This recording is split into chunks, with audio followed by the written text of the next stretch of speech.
ભગવાન સૌથી પહેલા વસુદેવ દેવકીના હૃદયમાં આવ્યા.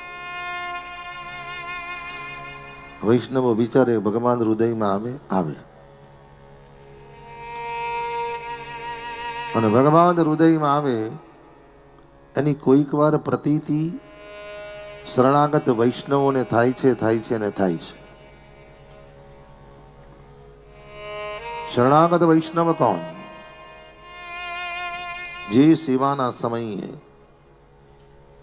કેવલ ભગવત ચરણે સમર્પિત થઈ, જેનું લક્ષ્ય કેવલ ભગવત સેવા છે. સેવાના સમયે અન્ય કોઈ વ્યવહાર, અન્ય કોઈ વાત કે અન્ય કોઈ ચિંતન કરવું નહીં. ઘણી વાર જોજો કે અમુક સેવા કરતા કરતા વાતો કરતા હોય, સેવા કરતા કરતા મોબાઈલ નહીં. જેનું લક્ષ્ય કેવલ ભગવત સેવા છે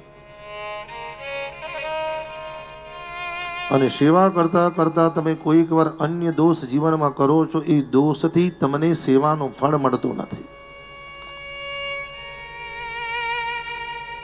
ભાગવતજીમાં તો અષ્ટમ સ્કંદમાં ત્યાં સુધી કહ્યું જે સેવાના દોષ, સેવાના અપરાધ અને સેવાના ફાયદા. અને કોઈક વાર પહેલો અપરાધ એ પણ થાય છે કે ભાઈ એ સેવા કરવા બિરાજો, ઠાકોરજીના ઝાંપીજીના નિકટમાં બેઠા હોય અને ઠાકોરજીના ઝાંપીજીના નિકટમાં બિરાજ્યા પછી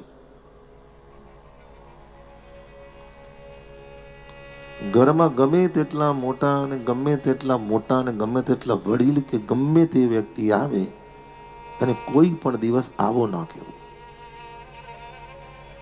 કારણ કે ભગવત ચરણમાં સમર્પિત થયા પછી ઘરના માલિક ઠાકોરજી છે અને ઠાકોરજી નિકટમાં બેઠા પછી એના સિવાય કોઈ નહીં.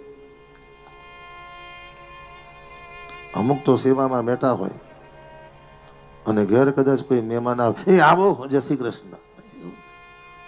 અપરાધ છે, અપરાધ.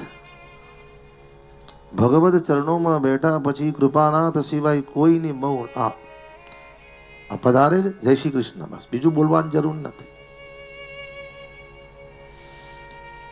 સેવા કરતા કરતા શરીરના કોઈ પણ અંગને સ્પર્શ ના કરો. આ વાત આજે કહેવાનો અર્થ એ છે કે આજે રેવા પાર્કની અંદર પણ 500 ઠાકોરજી બિરાજવાના છે. સેવા તો કરીએ છીએ પણ સેવાનો અપરાધ શું છે આપણને ખબર નથી. પોતાની જાતને એટલી બધી મહાન ના માનવી કે મને સેવા આવડે છે, બીજા બધાને કશું નથી આવડતું. તમારા હૃદયનો ભાવ જેવી હોય છે ને તમારી શરણાગતિ જેવી હોય છે, એવી કૃપા, વલ્લભની કૃપાથી એવો ભાવ હૃદયમાં પ્રગટ થાય છે અને ઠાકોરજીને તમારી પાસે જે રીતના સેવા કરાવી છે એ રીતના કરાવે છે. આપણી અહંકારથી કોઈ કામ થતું નથી સાહેબ.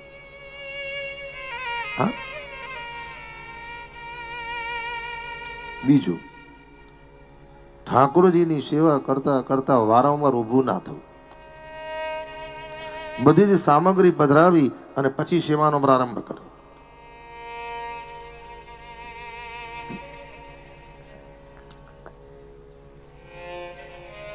બાકી નિયમ તો એવો છે કે સિઝન પ્રમાણે, જેને સખડી ભોગના ઠાકોરજી હોય ને તો કોઈ વાર સિઝન પ્રમાણે સેવા થાય.